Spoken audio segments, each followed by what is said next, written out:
potentially get the edge of the signing of Benjamin Sesko? I think it's going to be really important to understand if Man United financially can pay what Red Bull Leipzig want, and obviously what also the player want, but especially the club-to-club topic is going to be very important, because Newcastle are ready to pay what Leipzig want and what the player want. So if the player decides to accept Newcastle, he can go tomorrow morning, because everything is ready between clubs. But in that case, because Newcastle would be ready to pay what's needed to sign Benjamin Sesko. The real point now is on Manchester United. Man United are in the conversation. Man United are talking to the agents of Sesko, and they are trying to understand if financially they can make it happen. So I think it will really depend on the financials of this deal to understand if Man United can make it or if he will go to Newcastle.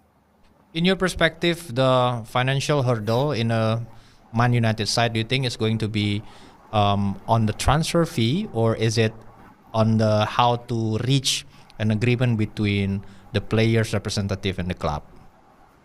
No, I think it's more on the transfer fee, because with Sesko, I don't think that's going to be a big problem.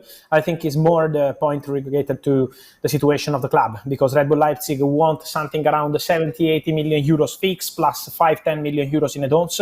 And obviously for Man United, after signing Cunha and Beumo, that could be challenging to pay that money. So we have to see if they can make it happen, if they can sell also some more player after Marcus Rashford. There is a situation of Anthony, Sancho, Garnacho. So Man United are working on the outgoings, but I think they want to try. They called the agent of Sesko in the recent hours, and so they are in the race for Benjamin Sesko. Okay, in terms of, you've mentioned yesterday, if I'm not mistaken, that there is a gentleman agreement between Sesko Camp with Leipzig, with certain clubs that is preferred by the players. Will this willingness of the players will determine probably more of like flexibility in terms of discounted price that Man United could potentially struck a deal with Leipzig? Yes, because at the beginning of the window, the price had to be something close to 100 million euros, and in that case, for Man United, it was impossible to reach that money.